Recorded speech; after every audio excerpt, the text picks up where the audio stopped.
बिस्मिल्लाहिर्रहमानिर्रहीम। अस्सलाम वालेकुम। Welcome back to RF kitchen diaries. उम्मीद है कि सब लोग खैरियत से होंगे।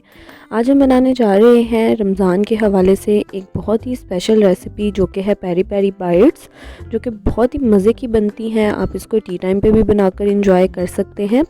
तो चलिए रेसिपी स्टार्ट करते हैं, लेकिन पहले आप चैनल को सब्सक्राइब कर दें और बेल आइकन पे क्लिक कर दें ताकि आने वाली हर वीडियो का नोटिफिकेशन आपको मिलता रहे। तो चलिए स्टार्ट करते हैं अपनी रेसिपी बनाना, पेरी पेरी बाइट्स बनाना स्टार्ट करते हैं। यहाँ पर सबसे पहले मैंने लिया है हरी मिर्चें ली हैं मैंने 1 पाव। ये बहुत मोटी और बड़ी बड़ी हरी मिर्चें हैं और हम इसी तरह से मोटी और बड़ी हरी मिर्चें ही लेंगे ताकि हम इनमें अच्छे तरीके से फिलिंग कर सकें। छोटी या बारीक हरी मिर्चों में क्योंकि हम फिलिंग नहीं कर सकेंगे इसलिए वो हम नहीं लेंगे। तो ये मोटी और बड़ी हरी मिर्चें ली हैं मैंने 1 पाव। अब इन हरी मिर्चों में हम दरमियान में कट लगाएंगे। हमने सारा कट नहीं लगाना, बहुत एहतियात से हमने एक साइड पर इसको कट देना है। कट देकर हमने इसको खोल लेना है। आपने ये कट बहुत एहतियात से लगाना है कि हरी मिर्च जो है वो पूरी ना कटे। सिर्फ इस तरह से कट लगाएंगे कि इसका यहाँ से ये जो हरी मिर्च है वो इस तरह से खुल जाए ताकि इसके अंदर से हम इसके बीज निकाल सकें। तो मैंने यहाँ पर एक स्पून की मदद से, स्पून की बैक साइड से मैं इसके बीज जो है वो निकाल लूँगी।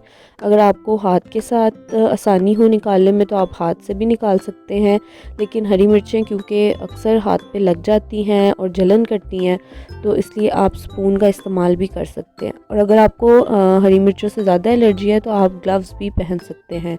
तो इस तरह से बहुत एहतियात से स्पून की हेल्प से मैं सारे बीज इसके अंदर से निकाल लूँगी।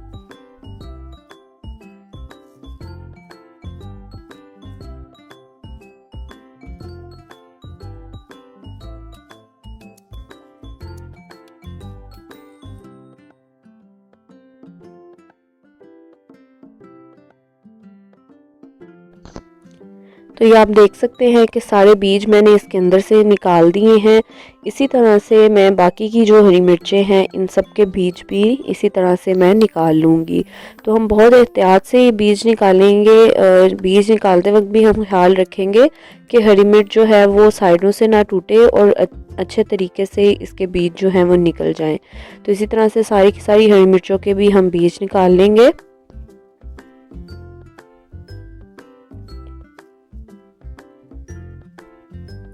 तो यहाँ पर मैंने ये सारी हरी मिर्चों से बीज निकाल लिए हैं। आप देख सकते हैं कि सबके बीज मैं निकाल चुकी हूँ और कट भी मैंने बहुत बड़े बड़े नहीं लगाए हैं।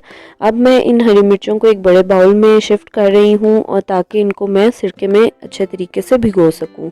तो इसमें मैं ऐड कर रही हूँ 3/4 कप सफ़ेद सिरका, यानी कि पौना कप मैंने इसमें डाला है सफ़ेद सिरका और 1 कप इसमें मैं डाल रही हूँ पानी। तो इसके अंदर हम इन हरी मिर्चों को भिगो कर रख देंगे तकरीबन 20 से 25 मिनट के लिए। और आपने इसको भिगो कर रखना है ताकि इसके अंदर से जितने भी बीज हैं जो कि एक्स्ट्रा रह गए हैं वो निकल जाएं। तो मैं इसको तकरीबन 20 मिनट या आधे घंटे के लिए भिगो कर रखूँगी और दरमियान में मैं इनको इस तरह से पलटाती रहूँगी ताकि अच्छे तरीके से हर मिर्च जो है वो सिरके में भीग जाए।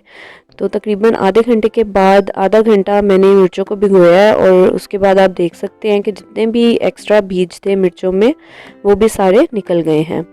अब यहाँ पर मैंने लिया है, अब फिलिंग तैयार करेंगे तो फिलिंग के लिए मैंने यहाँ पर एक पैन में ऑयल लिया है और चिकन मैंने यहाँ पर बॉईल कर लिया था तकरीबन 250 ग्राम चिकन बॉईल किया था, जिसको मोटा मोटा मैंने श्रेड कर लिया है।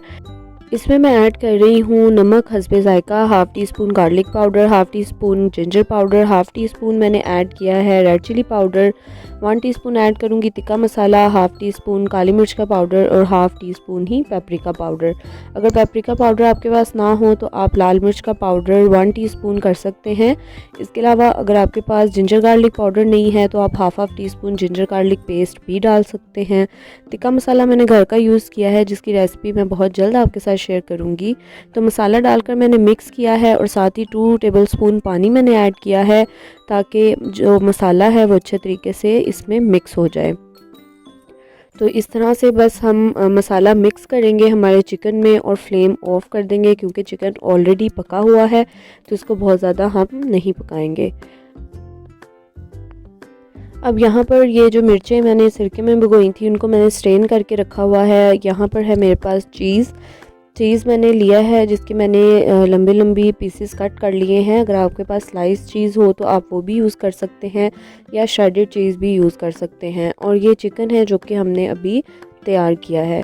मिर्चों को मैंने स्टेन करके रख दिया था और अच्छे तरीके से इसमें सारा पानी जो है वो स्टेन हो चुका है। अब मिर्च के अंदर हम सबसे पहले चीज़ की लेयर रखेंगे, चीज़ की लेयर नीचे रखेंगे और ऊपर हम रखेंगे चिकन की लेयर। इस तरह से फिलिंग करेंगे। चीज़ को आप ऊपर नहीं रखेंगे क्योंकि ऊपर से जो हमारी मिर्च है उसका मुंह खुला हुआ है। अगर आप चीज़ ऊपर रखेंगे तो फ्राई के वक्त चीज़ जो है वो मेल्ट होकर बाहर निकलना शुरू हो जाएगा और आपकी जो पेरी पेरी बाइट्स हैं वो इस तरह से अच्छी नहीं बनेंगी। तो इसी तरह से मैं सारी मिर्चों को फिल कर लूँगी। पहले हम चीज़ की लेयर लगाएंगे और फिर चिकन की लेयर लगाएंगे और सारी मिर्चों को हम फिल कर लेंगे। तो मिर्चें मैंने सारी फिल कर ली हैं और यहाँ पर अब मैंने लिया है 5 टेबलस्पून लिया है मैंने मैदा और इसमें मैंने ऐड किया है थोड़ा सा पानी ऐड करके इसकी एक पेस्ट बना ली है स्मूथ। आप देख सकते हैं कि इसकी कंसिस्टेंसी बहुत ज़्यादा थिक भी नहीं है और बहुत ज़्यादा थिन भी नहीं है। कंसिस्टेंसी हम ऐसी रखेंगे कि वो अच्छे तरीके से मिर्चों पर कोट हो जाए। और साथ ही मैंने यहाँ पर लिए हैं ब्रेड क्रम्स। तो मैं पहले ये जो मिर्चें मैंने फिल की हैं इनको मैं मैदे के पेस्ट में पहले डिप करूँगी ताकि अच्छे तरीके से इसके ऊपर कोट हो जाए और फिर मैं ब्रेड क्रम्ब में लगाऊंगी। तो आपने ख्याल रखना है कि मिर्चों की डंडियाँ आपने नहीं तोड़नी क्योंकि जब आप इसको कोट करेंगे तो ये डंडियाँ ही आप जो है ये पकड़कर अच्छे तरीके से कोट कर पाएंगे।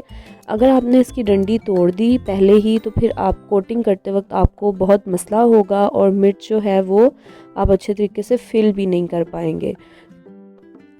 तो ये सिंगल कोटिंग मैंने की है इसके ऊपर। मैं इसके ऊपर कर रही हूँ डबल कोटिंग। आप चाहें तो सिंगल कोटिंग भी रख सकते हैं लेकिन डबल कोटिंग से ये बहुत ज़्यादा क्रिस्पी और बहुत मज़े की बनती हैं। तो एक दफ़ा कोटिंग करने के बाद वही प्रोसीजर से मैं दूसरी कोटिंग भी इसके ऊपर करूँगी। मैं इसके ऊपर चम्मच से मैदे की पेस्ट लगा रही हूँ ताकि जो ब्रेड क्रम्स हमने लगाए हैं पहली कोटिंग के वो उतरे ना। तो इसी तरह से दोबारा से हम इस पर ब्रेड क्रम्स लगाएंगे अच्छे तरीके से और इसको कोट कर लेंगे। तो आप देख सकते हैं कि डबल कोटिंग के बाद ये कितनी अच्छे तरीके से कोट हो गई है। और इसी तरह से हम बाकी की जो मिर्चें हैं उनको भी कोट कर लेंगे। मैंने सारी मिर्चें डबल कोट की हैं, आप चाहें तो सिंगल कोट भी कर सकते हैं।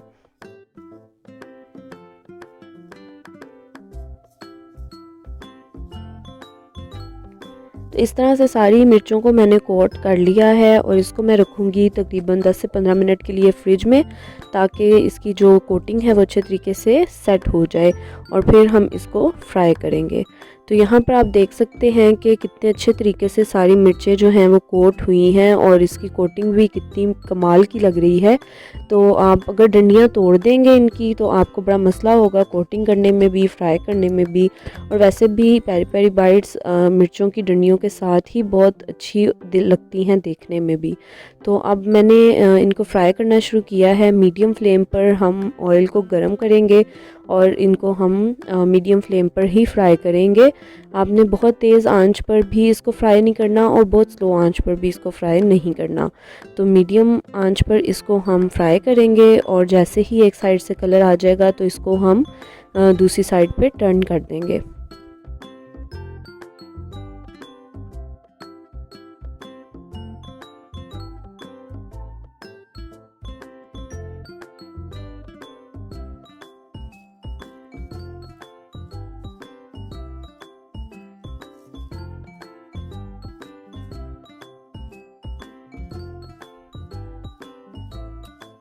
तो यहाँ पर हमारी पेरी पेरी बाइट्स रेडी हैं, बहुत ही मज़े की बनती हैं। आप इसको घर पे बनाएं और मुझे फ़ीडबैक ज़रूर दें कि आपकी ये बाइट्स कैसी बनी। फ़ीडबैक देने के लिए आप मुझे इंस्टाग्राम और फेसबुक पर फॉलो कर सकते हैं। इसके अलावा आप कमेंट्स में भी अपना फ़ीडबैक जो है वो शेयर कर सकते हैं। तो आप देख सकते हैं कि ये बनी हुई पड़ी हुई कितनी मज़े की लग रही हैं, बहुत ही मज़े की और बहुत ही कमाल का टेस्ट इनका आता है। तो मैं अभी आपको यहाँ पर एक कट करके भी दिखाऊंगी कि ये अंदर से कैसी है। आप देख सकते हैं कि ये ऊपर से भी बहुत क्रिस्पी बनी है, इसकी जो लेयर है कोटिंग की वो बहुत मज़े की बनी है और अंदर से तो और भी ज़्यादा मज़े की है। और इस तरह से आप यकीन करें हरी मिर्च की अपनी तेज़ी बिल्कुल भी नहीं आती, बिल्कुल भी फ़ील ही नहीं होता कि हमने ये कोटिंग हरी मिर्च के अंदर की है, बिल्कुल भी ये तेज़ फ़ील नहीं होती, हरी मिर्च की अपनी कड़वाहट भी फ़ील नहीं होती। तो आपने कोशिश करनी है कि हरी मिर्चें आपकी मोटी और बड़ी हों, क्योंकि मोटी और बड़ी हरी मिर्चों में ऑलरेडी तेज़ी कम होती है, तो इसलिए हमने वही यूज़ करनी है। तो यहाँ पर आप देख सकते हैं कि कितनी मज़े की ये बनी है। आप हमें अपना फ़ीडबैक ज़रूर शेयर कीजिएगा। मिलते हैं नई वीडियो के साथ। इसी के साथ इजाज़त दें। अल्लाह हाफ़िज़।